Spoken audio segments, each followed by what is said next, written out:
आज जो मैं वीडियो आपके सामने लेके आया हूं आपकी तैयारी में एक नया मोड़ ले आएगा। मैं अकेला एक टीचर हूं जो बार बार आपको बोलता हूं कि एनसीईआरटी पढ़ो, एनसीईआरटी पढ़ो, आपके एग्जाम में एनसीईआरटी से सवाल आता है। लेकिन बहुत सारे लोग इसको नहीं मानते, उनको लगता है कि सर इतने लो लेवल पे तो सवाल कैसे आ सकता है। तो आज मैं उसी को प्रूफ करने वाला हूं आपके सामने, और अगर आपने ये पूरी वीडियो देखी तो आपकी तैयारी में एक नया मोड़ आ सकता है और आपकी तैयारी 101% और बूस्टअप हो सकती है। नमस्कार, मेरा नाम है आशुतोष राय। मैंने खुद अपनी पढ़ाई सीएचएस से करी है, बीएचयू से करी है, और मैं पिछले 7-8 सालों से बच्चों को गाइड कर रहा हूं एग्जाम्स के लिए। देखिए, आपसे मैंने लाखों बार बोला होगा, हर वीडियोस में बोला होगा कि एनसीईआरटी पढ़नी है, एनसीईआरटी पढ़नी है, एनसीईआरटी पढ़नी है। अगर आप इस बार सीएचएस का एग्जाम देने जा रहे हैं 9th के लिए, तो आपको एनसीईआरटी साइंस और सोशल साइंस की पढ़नी है। ये सिर्फ और सिर्फ मैं ही कहता हूं बार बार। तो आपको लगता है कि सर एनसीईआरटी तो इतनी आसान है, एनसीईआरटी बुक से पढ़ के क्या होगा। तो मैं आज आपको 2024 के पेपर की एनालिसिस दिखाने जा रहा हूं कि कैसे क्वेश्चन एनसीईआरटी की हूबहू लाइन से उठा के पूछे गए हैं। देखिए, कुछ तो साइंस और सोशल साइंस के चैप्टर्स कॉमन भी है, ठीक है ना, जहां पे क्वेश्चंस दोनों एनसीईआरटी से, मतलब एक ही क्वेश्चन साइंस के भी एनसीईआरटी में, सोशल साइंस के भी एनसीईआरटी में मिलेगा। जैसे आपके सामने देखिए, पहला क्वेश्चन है रेड डाटा बुक का। आप जाके देख लेना चैप्टर नंबर 5 पेज नंबर 60 पे।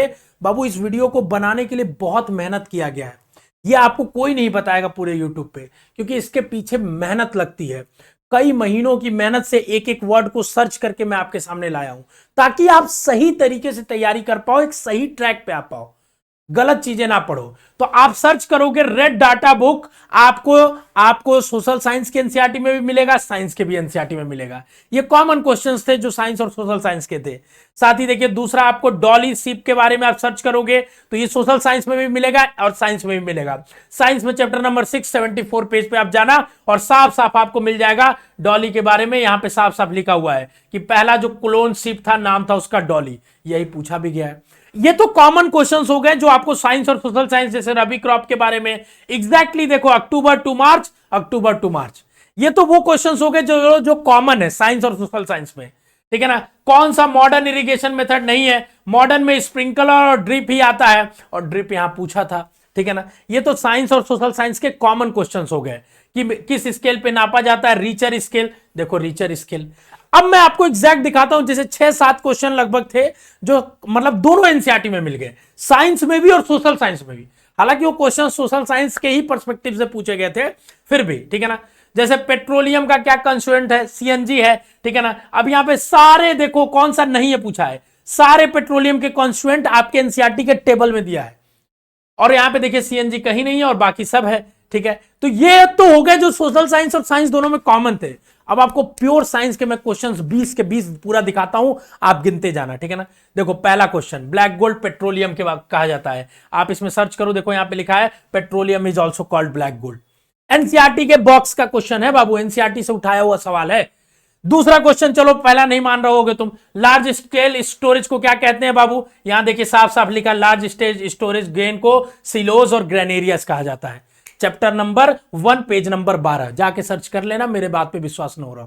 तीसरा क्वेश्चन आपको दिखा देता हूं, कोई कौन से साइंटिस्ट ने conversion of sugar into alcohol बताया। अब मैंने एक सवाल कितनी बार आपको कराया, तो बच्चे बोलते हैं और लोग बोलते हैं कि इतना आसान क्वेश्चंस नहीं आता, लोग आसान कराते हैं। आउट ऑफ द सिलेबस थोड़े कोई चीज आती है यार। एक सिलेबस, एक दायरा है ना, एक सीमित है। सिलेबस के अंदर ही हमको बेस्ट करना है, सिलेबस के बाहर तो पूछ भी नहीं रहे। लुईस पास्चर, और देखो लुईस पास्चर के बारे में एक फोटो बना के वहां पे दिया हुआ है। ज्यादातर क्वेश्चन जो एनसीईआरटी से आए, बॉक्स से आए, जो इंपॉर्टेंट लोग छोड़ देते हैं ऐसी चीजें पढ़ना, जो टेबल छोड़ देते हैं, वहां से क्वेश्चन पूछ दिया गया है। क्योंकि उसको पता है एग्जामिनर को कि तुम एनसीईआरटी अगर पढ़ोगे भी तो उस चीज को तुम यहां ये वाली लाइन को छोड़ सकते हो कि लुईस पास्चर ने डिस्कवर किया था। अगली क्वेश्चन देख लीजिए आप, इंडेमिक स्पीसीज, इंडेमिक स्पीसीज साफ साफ आपके सामने दिखा, एग्जैक्ट लाइन बाबू। कौन सा है जो कंट्रोल करता है आपका हार्मोन, मेल और फीमेल हार्मोन। यहां पे साफ साफ दिया है, देखिए कि reach the produce which makes the develop, और यहां पे देखिए, यहां पे दिया गया है secreted from endocrine gland pituitary, the production of this hormone are under the control of. यही पूछा है, under the control of. Exact line बाबू। Page number 83 chapter number 7। ऐसे ही सारे क्वेश्चंस आप देख सकते हो बाबू, फिगर से पूछा गया है, आप देख सकते हो ड्रैग पूछा गया, सारे क्वेश्चंस आप एक एक क्वेश्चन मैं आपके सामने लाया हूं, देख लो। बॉक्स से पूछा गया है कि क्वेश्चन आपके पेज नंबर भी मैंने लिख दिया है ताकि जाके तुम खुद मिला लेना। मैंने क्वेश्चन कराया ना एंथ्रेक्स डिजीज के बारे में कि जी किसको कौन रॉबर्ट कोच ने डिस्कवरी किया था, आपने कराया ना सेशन में, जिसने किया कमेंट बॉक्स में बताना कि सर ये क्वेश्चन किया हुआ है। और देखो यही क्वेश्चन पूछा है, और कैसे बॉक्स वाले सवाल से पूछा है, समझ रहे हो क्या। फिर देखो टिन के बारे में पूछ दिया है, फिर कोल के बारे में, फिर देखिए यहाँ पे कैलोरीफिक वैल्यू, ये सब एनसीईआरटी के क्वेश्चंस आप देख लो, तुम्हारे सामने है। सारे के सारे 20 के 20 क्वेश्चन बाबू पूरे एनसीईआरटी से आए। बस एक क्वेश्चन मैं कह सकता हूं एनसीईआरटी से नहीं आए हैं, वो भी डायरेक्ट नहीं।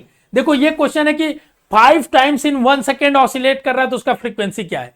ऐसा ही एग्जैक्ट यहां एग्जाम्पल देके दिया था, एग्जैक्ट नहीं पूछा है, पर सिमिलर के सारे क्वेश्चन बाबू आपको मिल जाएंगे। बस ये वाला एक क्वेश्चन एग्जाम्पलर से था, बाकी कोई ऐसा क्वेश्चन नहीं जो एनसीईआरटी की लाइन में आपको न मिल जाए। 20 के 20 सवाल मैंने पूरे के पूरे दिखा दिए। अब मुझे लगता है कि यह प्रमाण काफी है आपको ये मानने के लिए कि एनसीईआरटी पढ़ के ही सिलेक्शन होगा, और जो लोग फालतू की चीजें पढ़ा रहे हैं उनको भी अब समझ आ जाएगा कि अब एनसीईआरटी पढ़ाना जरूरी है। ऐसी वीडियो किसी ने भी रिसर्च करके आपको दी है क्या, एक बार कमेंट में ईमानदारी से बताना। क्यों? क्योंकि ऐसी वीडियोस के पीछे मेहनत लगता है बच्चों। मैं यही आपको समझाना चाहता हूं कि माहौलबाजी से सिलेक्शन नहीं होता बाबू, मेहनत से सिलेक्शन होता है, और सही चीज को समझने से। कोई भी टीचर अगर उसको पढ़ाना है तो पहले ऐसे एनालिसिस करके वो वीडियो आपको बताएगा, देगा।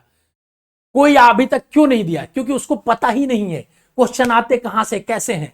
और ये मैं आपको इसलिए दे रहा हूं ताकि आप डिमोटिवेटेड हैं, आप डिस्ट्रैक्टेड हैं, वो सही पाथ पे आ जाए।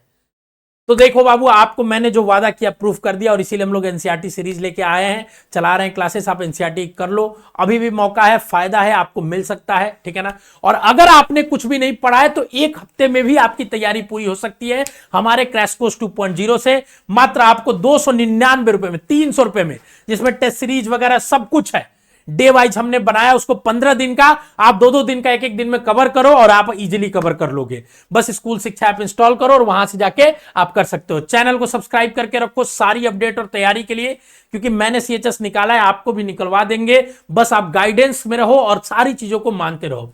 बाकी सिर्फ टेस्ट सीरीज ज्वाइन करना चाहते हो तो 49 रुपीज में कर सकते हो। अगर आप 300 में करते हो तो आपको टेस्ट सीरीज और सारी चीजें उसमें मिल जाएगी। मात्र 300 लगना है, आपकी पूरी तैयारी एक जगह रॉक सॉलिड हो जाएगी, ठीक है। तो ये थी पूरी एनसीईआरटी से आया हुआ सवाल एग्जैक्ट, और कैसे सिलेबस क्या है जिसमें आप 20 में पूरे 20 में 20 क्वेश्चन सही करके आ सकते हैं साइंस के। मैंने आपको रामबाण दे दिया अपनी तरफ से, अब आपकी बारी है। कमेंट बॉक्स में बताइए कि कितने लोग एनसीईआरटी को फोड़ के तोड़ के रख देंगे। All the best, love you बच्चों, मिलते हैं नेक्स्ट वीडियो में। तब तक के लिए मन लगा के पढ़ते रहिए।